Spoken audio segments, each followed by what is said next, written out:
잘 들리십니까? 뒤에 잘 들려요? 네. 창세기 32장 21절부터 제가 봉독해 드리겠습니다. 그 예물은 그의 앞서 보내고 그는 무리 가운데서 밤을 지내다가 밤에 일어나 두 아내와 두 여종과 11 아들을 인도하여 야복 나루를 건넬세 그들을 인도하여 시내를 건너가게 하며 그의 소유도 건너가게 하고 야곱은 홀로 남았더니 어떤 사람이 날이 새도록 야곱과 씨름하다가 자기가 야곱을 이기지 못함을 보고 그가 야곱의 허벅지 관절을 치매 야곱의 허벅지 관절이 그 사람과 씨름할 때 어긋났더라. 그가 이르되 날이 세려하니 나로 가게 하라. 야곱이 이르되 당신이 내게 축복하지 아니하면은 가게 하지 아니하겠나이다. 그 사람이 그에게 이르되 내 이름이 무엇이냐? 그가 이르되 야곱이니이다. 그가 이르되 내 이름을 다시는 야곱이라 부를 것이 아니요 이스라엘이라 부를 것이니 이는 내가 하나님과 및 사람들과 겨루어 이겼음이니라. 야곱이 청하여 이르되 당신의 이름을 알려주소서. 그 사람이 이르되 어찌하여 내 이름을 묻느냐 하고 거기서 야곱에게 축복한지라. 그러므로 야곱이 그곳 이름을 브니엘이라 하였으니 그가 이르기를 내가 하나님과 대면하여 보았으나 내 생명이 보존되었다 함이더라. 그가 브니엘을 지날 때 해가 돋았고 그의 허벅지 다리로 말미암아 절었더라. 그 사람이 야곱의 허벅지 관절에 있는 둔부의 힘줄을 쳤으므로 이스라엘 사람들이 지금까지 허벅지 관절에 있는 둔부의 힘줄을 먹지 아니하더라. 아멘. 32절까지 함께 읽었습니다.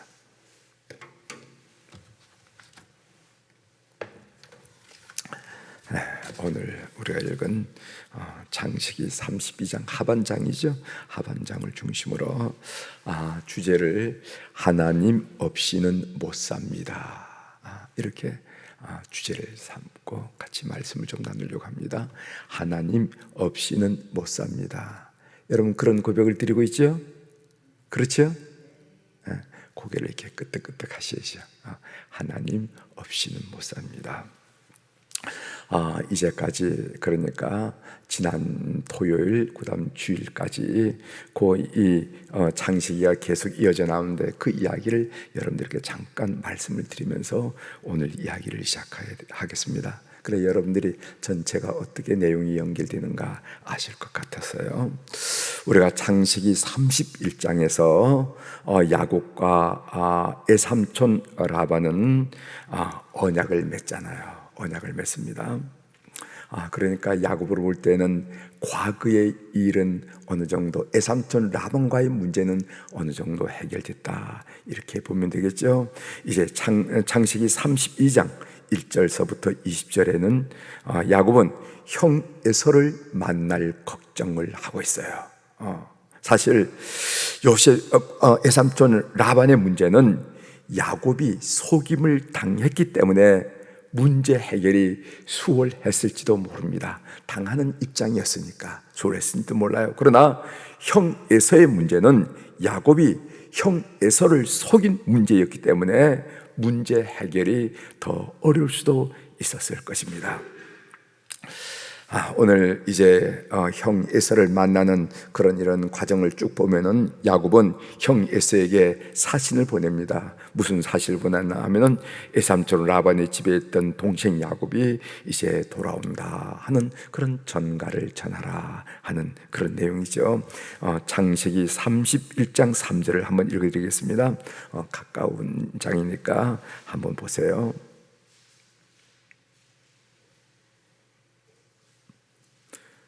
31장 봅시다.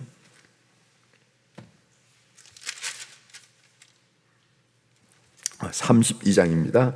32장 3절 야곱이 세일 땅 에돔들에 있는 형 에서에게로 자기보다 앞서 사자들을 보내며 그렇게 사신을 자기 앞서 보냈다 하는 말이 나오죠. 그런데 돌아온 사신들의 보고는 가슴이 철렁 내려앉는 소식이었습니다. 그 소식이 이제 창세기 32장 6절에 나오죠. 사자들이 야곱에게 돌아와 이르되 우리가 주인의 형 에서에게 이른즉 그가 400명을 거느리고 주인을 만나러 오더이다. 에서가 400명을 거느리고 아마 집에서 기르던 사병이었던지 아니 이웃에 있는 사람들을 모았는지 모르지만은 400명을 거느리고 야곱을 만나려고 온다는 것입니다. 이것은 필시 불길한 소식이에요. 동생을 만났는데 오긴 왜 오며 설령 온다 하더라도 한두 사람들이 오면 되는 거지 400명을 끌고 온다는 것은 이것은 무슨 아직까지 그 마음에 원한이 풀려 있지 않았다는 것을 감정이 풀리지 않았음을 고스란히 드러낸다는 거죠. 야곱은 자기 소유의 가축을 두 떼로 나누고 형 에서가 한 떼를 치면은 남은 한 떼라도 살리려고 피하려고 나름 전략을 세웁니다. 그리고 하나님께 기도하죠. 그 하나님께 기도한 내용이 창세기 32장 9절부터 12절에 쭉 나옵니다. 하나님께 기도한 내용이요. 야곱이 소유물 중에서 형 에서에게 드릴 예물을 택합니다. 그 예물을 세 떼로 나눠서 형 에서에게 드림으로 형의 감정을 좀 풀려고 했을 것입니다. 그 이야기가 창세기 32장 20절에 나옵니다. 그 부분을 읽어드리겠습니다. 또 너희는 말하기를 주의 종 야곱이 우리 뒤에 있다 하라 하니 이는 야곱이 말하기를 내가 내 앞에 보내는 예물로 형의 감정을 푼 후에 대면하면은 형이 혹시 나를 받아주리라 함이었더라. 그러면서 자기의 그 가축 중에서 형에게 드릴 예물을 이제 해서 그 예물이 적지 않죠? 그렇죠. 그 예물을 이제 세 떼로 나눴어요. 그래서 그 한 떼 만날 때 그 누구한테 가느냐? 그것은 뭐냐? 이러면은 뒤에 있는 동생 야곱이 형 에서에게 보내는 예물입니다. 이렇게 하면은 한 번일 때, 두 번일 때, 세 번일 때 선물도 한 번 받는 거하고 세 번 받는 거 다르지 않겠어요? 그러면 형 에서의 마음이 누그러지지 않겠는가? 그 감정이 풀어지지 않겠는가? 나름대로 전략을 세워서 이렇게 한 것이 즉 우리가 읽었던 바로 전 부분의 내용입니다. 그리고 이제 오늘 본문이 나오죠. 본문 창세기 32장 21절부터 26절에는요 야곱의 씨름이 나옵니다. 오늘 우리가 찬송가 368장 3절 야곱이 씨름하듯 하는 그런 찬양을 했는데 야곱의 씨름이 나옵니다. 이 야복강 사건, 이 야복강에서 이 천사와 하나님의 사람, 하나님과 씨름을 하게 되는데 이 야복강 사건은 야곱 일생의 변곡점이에요. 변곡점. 야복강 사건 이전의 삶은 야곱의 삶이었습니다. 야곱의 삶이란 무엇입니까? 그것은 속인 자의 삶에 속인 자의 삶. 그리고 야복강 사건 이후의 삶은 이스라엘의 삶이었습니다. 이스라엘의 삶이란 것은 오늘 성경대로 얘기한다면은 하나님과 겨루어 이긴 삶이었다는 거예요. 이 의미를 오늘 여러분들이 좀 잘 제가 설명을 드릴 텐데 잘 이해할 필요가 있습니다. 24절 보겠습니다. 야곱은 홀로 남았더니 어떤 사람이 날이 새도록 야곱과 씨름하다가 이제 야복강에 그 가족들을 그리고 그러니까 부인 4명과 자식 11을 다 밤에 보냅니다. 강을 건넌다는 것은 사실 낮에 건너야 되잖아요. 밤에 걷는 것은 얼마나 위험하겠습니까? 그냥 길을 걷는 것도 밤에 위험한데 물을 걷는다는 게 얼마나 위험하겠어요. 그런데 그 4 부인과 그리고 11 자식을 보내놓은 다음에 야곱이 홀로 남았더라. 이 표현 하나 그 자체가 오늘 이 야곱의 마음이 얼마나 복잡한지 그 야곱의 마음을 그대로 드러낸다 이렇게 생각합니다. 어떤 사람이 이 어떤 사람은 밤이기 때문에 그 사람의 정체에 대해서 잘 알지는 못했습니다. 야곱은 생각하기를 형 에서가 보낸 자기일지도 모른다 그런 생각을 했을지도 몰라요. 나중에는 그 어떤 사람이 하나님이었음을 밝혀주는 것을 우리가 알게 됩니다. 씨름하다가 이게 문제인데 이 씨름하다를 간절히 기도했다라고 많은 분들이 해석을 했습니다. 그런데 이것은 잘못된 해석입니다. 이렇게 잘못된 해석을 하게 된 원인 중에 하나가 오늘 우리가 불렀던 찬송가 368장 3절이 한 그 원인을 제공하지 않았는가. 야곱이 하나님과 더불어 죽도록 그렇게 씨름하듯이 우리가 하나님과 이렇게 씨름해가지고 하나님께 응답을 받아야 된다 하고 우리가 기도를 강조할 때 간혹 이렇게 인용했던 것이 야복강의 야곱의 모습이었습니다. 그런데 사실 야곱은요, 오늘 창세기 32장 9절부터 12절까지 이미 기도는 했어요. 이미 기도. 제가 9절부터 12절에 있는 말씀 제가 이미 소개해드렸는데, 이미 창세기 32장 9절부터 12절을 기도는 했습니다. 야곱이 그렇게 하잖아요. 하나님이 그런 약속을 하지 않았습니까? 지금 저가 돌아가고 있지 않습니까? 저를 보호해 주셔야 되지 않겠습니까? 지금 형 에서가 있는데 내 마음이 지금 아주 궁급합니다. 이런 내용을 창세기 32장 9절부터 12절 이미 기도를 드렸다는 겁니다. 씨름하다에서 씨름하다라는 말은 무슨 말인가 하면은 히브리어로 아바크라 하는 말인데, 근데 이것은 먼지를 일으키다, 격렬하게 몸싸움을 하다, 적대적인 상황에서 필사적으로 싸우다 하는 그런 의미가 있어요. 그러니까 씨름했다는 겁니다. 이 상황을 살펴보면요, 그 밤에 하나님이 야곱의 삶에 개입하십니다. 야곱은 하나님의 뜻에 순종하면 되는 거예요. 순종. 그러나 야곱이 그 사람과 싸웠다, 그 존재와 싸웠다라는 것을 우리에게 무엇을 드러내는가 하면은 자기를 포기하지 못했다는 겁니다. 아닙니다, 내 생각대로 좀 살아보겠습니다 라고 하나님의 뜻에 저항한다 하는 의미를 강하게 우리들에게 드러내준다는 겁니다. 다시 말씀드립니다.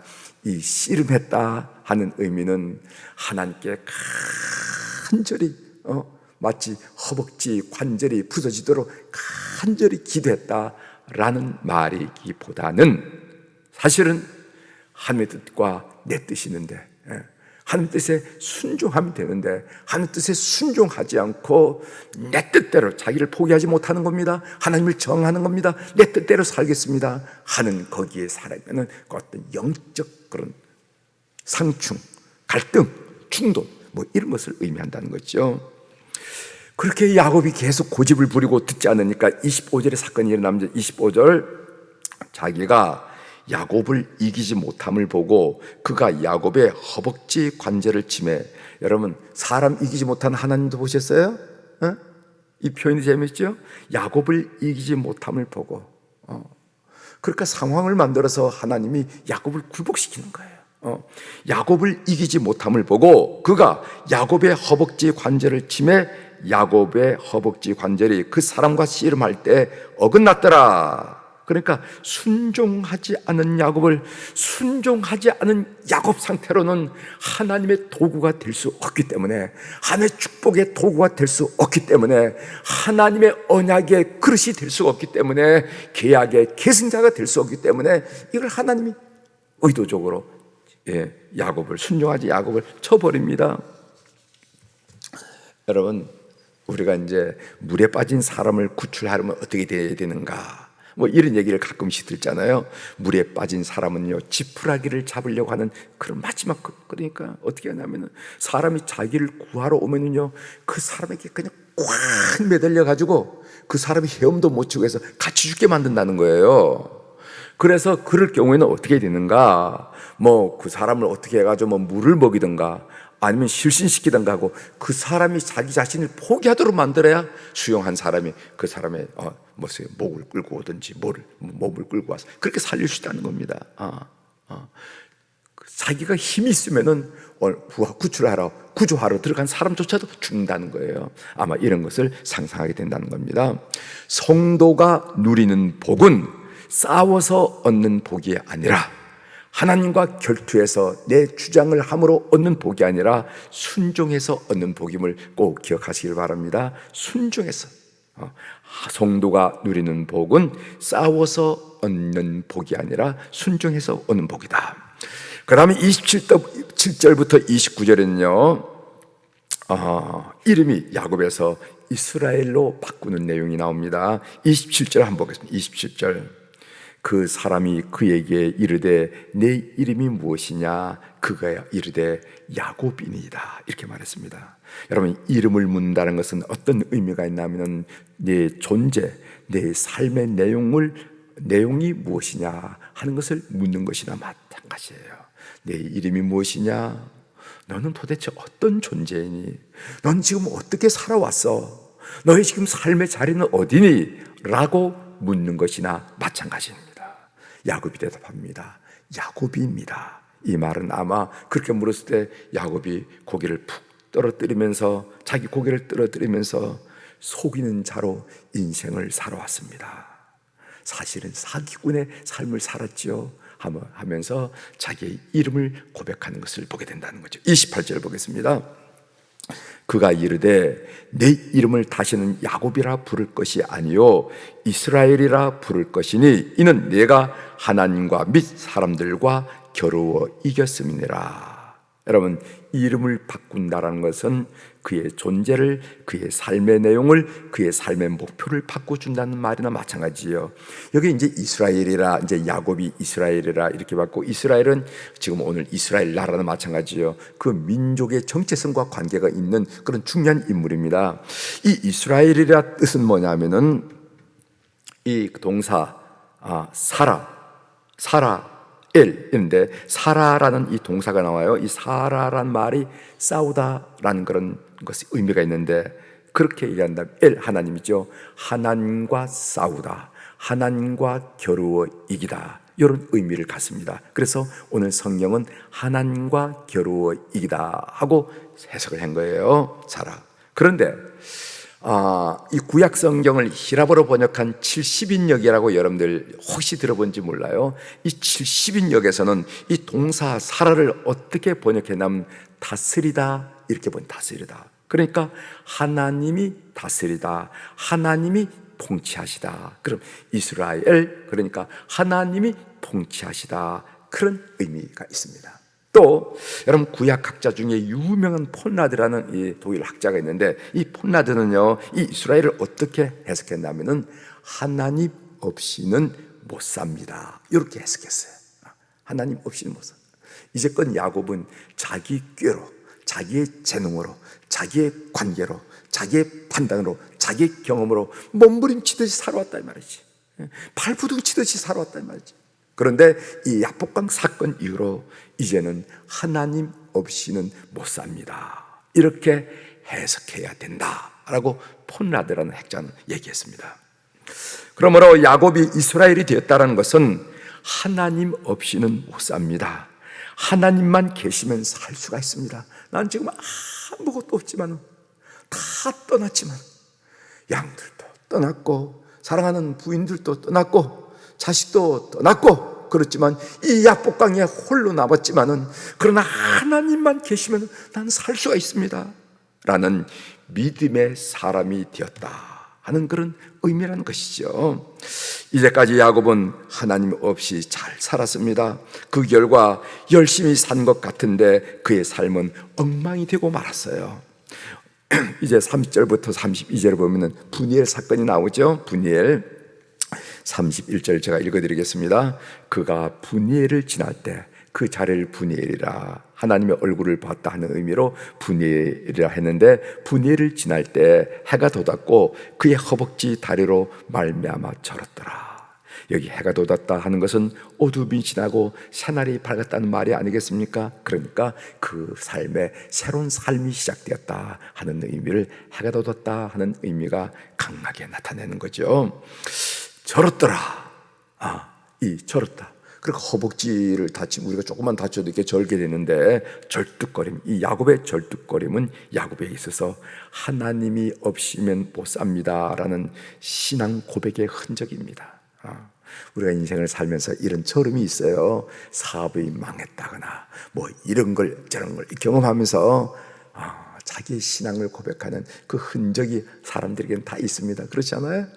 사람들에게는 이렇게 보면 흔적이 있는데, 오늘 야곱에게서는 그 절음이, 절뚝발이가 그는 하나님의 신앙 고백의 흔적이라 한다면은, 오늘 우리가 삶을 사는 사람들에게는 나름대로 그런 어떤 삶의 흔적이 있다는 것입니다. 삶의 적용으로 좀 말씀을 좀 드리고 마치도록 하겠습니다.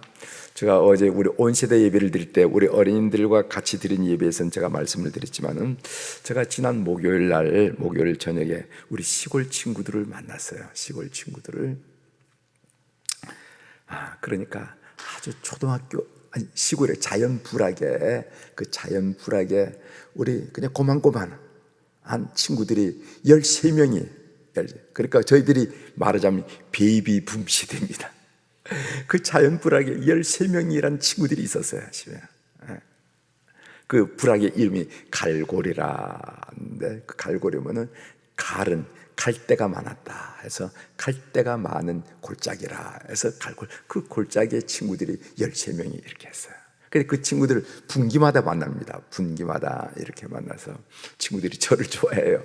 만나서 하는데, 지난 목요일 날은 그동안에 나타나지 않았던 3명의 친구가 뭐 충청도에서도 오고 인천에서도 오고 이렇게 용인에서 오고 3명의 친구가 왔더라고요.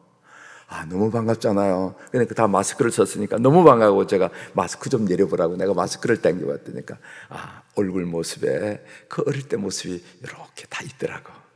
너 어릴 때 모습이 있다, 어릴 때 모습이 있구나 하면서 만나서 식사를 같이 이렇게 쭉 하는데, 그러니까 우리가 초등학교 졸업하고 있으니까 13살, 14살 하다가 지금 60이 넘었으니까 50년 전에 처음 만나는 거예요.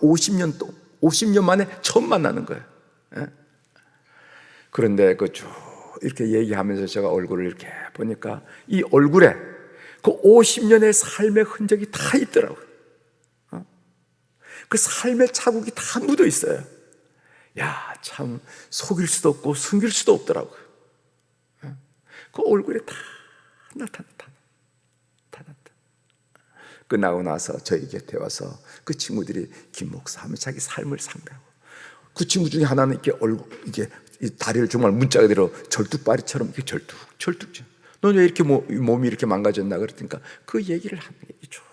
뭐 그 얘기를 할 수도 없고.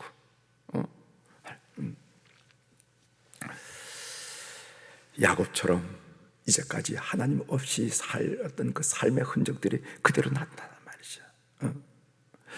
그 결과 열심히 산 것 같긴 같은데 삶들이 허무하고 남은 게 없고, 야곱이 나중에 고백하듯이 험악한 세월의 흔적들이 얼굴에 다 나타나더라고요. 그래서 제가 우리 어린이들하고 얘기할 때는 예수 믿는다라는 것은 분도기, 각도기나 마찬가지다. 그래서 처음에는 똑같다고 해요. 처음에는 똑같다. 그러나 10년 지나면 또 다르고, 20년 지나면 또 다르고, 30년 지나면 또 다르고, 50년 정도 지나면은 그 간극이 너무너무 멀어지는 것을 느꼈다 한 얘기를 우리 어린들에게, 우리 청년들에게 말한 적이 있어요. 여러분들이 매주일 하나님의 양식을 먹고, 새벽마다 하나님의 양식을 먹고, 하나님께 영혼의 기도, 영혼의 양식을 먹고 영혼의 기도, 생명의 호흡을 할 수 있다는 것이 이게 아무것도 아닌 것 같죠, 지금은. 그러나 세월이 지난 다음에 이럴 때 여러분들이 삶이 어떤 것과 하는가, 아마 여러분 친구들과 비교하면 천냥지차가 나는구나 하는 것을 발견한다는 겁니다. 오늘 이 새벽에도 여러분, 하나님 없이는 못 삽니다 라는 고백을 드리는 여러분이 되시길 바랍니다. 그래서 오늘도 그 생명의 양식과 생명의 호흡을 하면서 살아가는 교우들이 되기를 주의 이름으로 축원합니다. 기도하시겠습니다. 하나님, 오늘 야복 강가에서 야곱이 이스라엘로 변화되는 것을 오늘 함께 묵상하면서 귀한 말씀을 나누게 하시오니 감사합니다. 그 이스라엘이라 하는 그 이름의 뜻이 하나님 없이는 못 삽니다. 이제까지는 내가 발버둥치고 내가 몸부림치고 내 지식으로, 내 경험으로, 내 노력으로 살아왔지만은 그 살아온 흔적이 험악한 세월이었습니다. 이제는 하나님 없이는 못 삽니다 하는 야곱의 고백이 우리의 고백이라고 하나님께 함께 고백할 수 있도록 은혜를 베풀어 주셔서 하나님 감사합니다. 하나님 없이 못 산다라는 우리 사랑하는 성도들의 고백을 들으시고 늘 생명의 양식으로, 생명의 호흡으로 영적인 삶이, 그 삶이 풍요롭고 풍성해지는 것을 날마다 체험하도록 주께서 은총을 베풀어 주옵소서. 하나님, 오늘 우리 사랑하는 교우들이 이 월요일을 맞이해서 감사문금과 1000번째 헌금을 주님 앞에 올려드리게 하시오니 감사합니다. 하나님, 이 헌금이 참으로 하나님 없이는 못 삽니다 라는 고백의 증거가 되게 도와주시고, 이 헌금을 연락하신 우리 하나님께서 환한 웃음을 지으면서 때마다 경우마다 우리 삶에 간섭하시는 것, 야곱의 삶에 간섭하셔서 사건을 일으키는 것처럼 우리의 삶에 간섭하는 것을 늘 체험하는 교우들이 되도록 은혜를 베풀어 주옵소서. 하나님, 이 월요일 날 우리 환우들을 위하여 특별히 기도하게 하시오니 감사합니다. 하나님, 종이 기도를 올릴 때 시간과 공간을 초월하신 성령님께서, 여호와 사파 되신 하나님께서 우리 모든 환우들의 영혼을 만나주시고 그 심령을 만나주시고 그 육체를 만나주셔서 이 세상의 의로진으로는 감히 가늠하지 못하는 놀란 역사가 주의 거룩한 이름으로 심령마다 가정마다 일어나도록 우리 하나님 인도하여 주옵소서. 오늘 또 병원에 입원해서 항암 주사를 맞는 교우들이 있습니다. 하나님, 퇴원하여 가정에서 통원하며 치료받는 분이 있습니다. 회복을 위해서 기도하는 분들이 있습니다. 하나님, 우리 모든 환우들 오늘 또 방문하여 주셔서 인간의 언어로는 그들에게 용기를 줄 수 없사오니 주님께서 말씀하여 주시옵소서. 그래서 그들의 영혼을 흔들어 주시고 그들의 마음밭을 흔들어 주셔서 생명의 주권자 주관자 우리 하나님을 다시 한번 바라볼 수 있는 큰 은혜를 허락하여 주시옵소서. 오늘 또 하늘의 주권과 땅의 주권을 가진 우리 주님의 이름으로 이 새벽에 선포합니다. 내 영혼이 잘된 같이 범사가 잘되고 강건한 축복을 오늘 또 누리게 도와 주시옵소서. 감사드리며 예수님의 이름으로 기도 올려옵나이다. 아멘.